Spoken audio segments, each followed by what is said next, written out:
Welcome to our show. Hi. And today is Republic Day, and on this occasion, we'd like to talk to you because your film Rang De Basanti also completes 6 years, right? Yeah. To the date today, yeah. Wow. Okay. So, what are your memories of the movie that come to your mind? I still remember it was 2006 and it was 26 Jan. And we released Rang De Basanti. People were coming out with a different kind of, emotions, reactions and emotions. And in fact, one of the first SMS I got was, and it was after the night show on 26 Jan, and it said like, I just came out of the theater after watching your movie Rang De Basanti, and I am so proud that the 2-month-old inside my stomach, it was his or hers first movie. In fact, ever since, most of your movies have had a, kind of patriotic theme or line somewhere running through the film. I mean, there was satire, but there was an underlying message, right? Yeah, I think when you set off on a journey and you start discovering something within you as a filmmaker, so you want to tell the complete story. So what Rang De Basanti started, Delhi 6 took it to the next level. Maybe not so as successfully, but and now I'm making Bhaag Milkha Bhaag, so it's kind of a trilogy.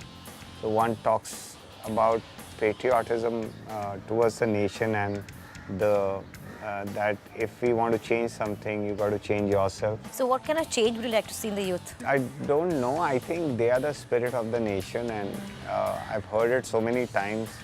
And I've heard myself say it so many times that India is a young country and we're going to remain the youngest nation in the world, and we're going to remain like this for the next 25 years. But here is what will happen in the 26th year. We will not be a young country, and we will be then an aging country. Youth is like a, do-dhari talwar, like a double-edged sword, which can cut yourself also. In fact, the reason I was asking this is because, like in Rang De, the entire theme was how the youth stands up and does what they, they actually make the change that they want to see. Yeah. So do you see such examples in real life? Have you seen such examples in real life? Yeah, absolutely. So many of them. Yeah. And in fact, but there needs to be more. There are hundreds of examples of people going out to the villages, and starting a life again and finding new meaning to their life. People who've left cushy financial jobs and started getting into an NGO situation and are happier. Tell us about Bhaag Milkha Bhaag, because it's not a very glamorous sport like cricket is. So how did you, anything in cricket really says, like when Chak De was made, the initial response was a film on hockey. So your film could kind of get such reactions to start with. Yeah, I actually hope it gets such reactions to start with. And I hope people feel why we are making this film.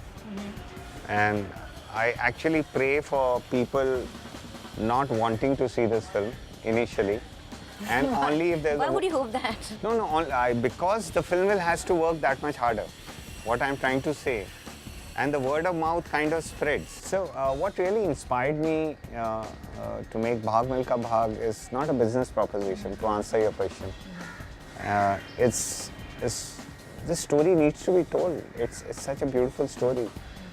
Milkha Singh was 11 years old when he witnessed the massacre of his father, mother, 2 sisters, 3 brothers, cousins in front of his eyes.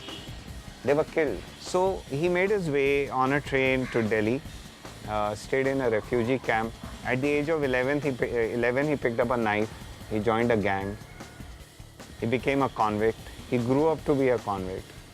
He did time in Tihar jail. And there was an undying spirit in him because वो हमेशा इज्जत की रोटी कमाना चाहता था. वो शुरू से था उसका. So he tried for the army first year, then he tried again, they failed him, he tried again. He tried the third year again. Look at the resilience of the man. And they got him into the army, and he became a Jawan, a Rangroot. And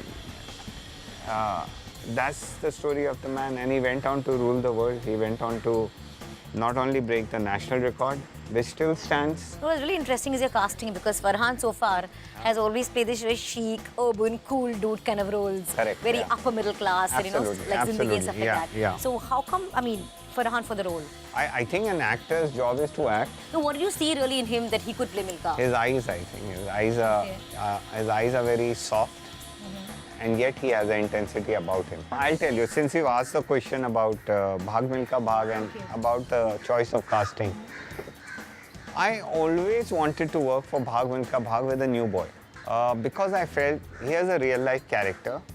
We should not bring in a known artist because when the audience will go into the theatre, they will look at their favorite hero and they will not look at the character and the story I'm trying to tell. So Farhan is a very contemporary voice. He's a very his acting style is very new age, and that's what I want for this film, and that's what I want him to bring. I did offer him Rang De Basanti also, if you don't know. Wow, okay. Since you were speaking about the movie, And what happened then? he said, I'm a director, Mehra. I said, okay, wait a minute, but one of these days I hope you start acting. Recently, I was reading some interview of yours where you said that returns from New York Film Institute cannot make India-based films. Absolutely, yeah. Just like returns from FTI Pune cannot make American film. I feel you have to live something. Something has to go inside you for it to come out. I think it's very important to go to the New York film schools of the world because then you will be able to tell your stories to an international audience, to a bigger audience. Yeah. It's fantastic. And by few actors going to Hollywood, the real crossover, as they say, doesn't really happen. No, that's fantastic. I'm saying today you will find a 5-minute role of an Indian in a mainstream Hollywood film.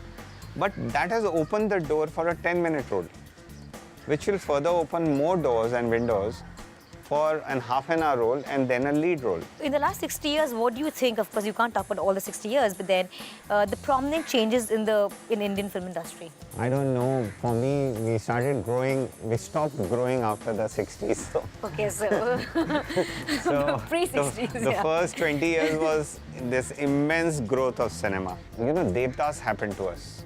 He became our idol hero. But then suddenly there was a miracle called Shammi Kapoor, who came out there and let go of all the pessimism and made the hero dance, and the hero is still dancing. And dance like how? Yeah, before Shammi Kapoor, hero never danced. Okay, you were planning to work with the Bachchans again, right? In the near future, with Abhishek and Amitabh, you were planning a film, right? Not really. I think it's been nothing is on the card yet, and I'm very close. My first movie was with Mr. Bachchan, and Abhishek's first movie was meant to be with me. So there are always plans. We're always talking about something or the other, and the idea of doing something together. But nothing is concrete right now. There's nothing on the floor or something which I'm writing. Of the current generation, which are the actors who you see a lot of promise? I think the entire younger lot has to prove itself. Till now, they've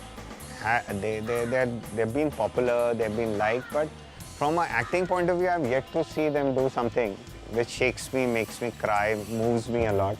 They extremely become popular, and they're commercially they are a huge proposition. Oh, stars, yet, absolutely, and they're lovely, and they have. But I'm yet to be moved by somebody's performance. Yet, it's not happened to me yet. Thanks so much, Rakesh. It was a pleasure talking to you. My pleasure, absolutely.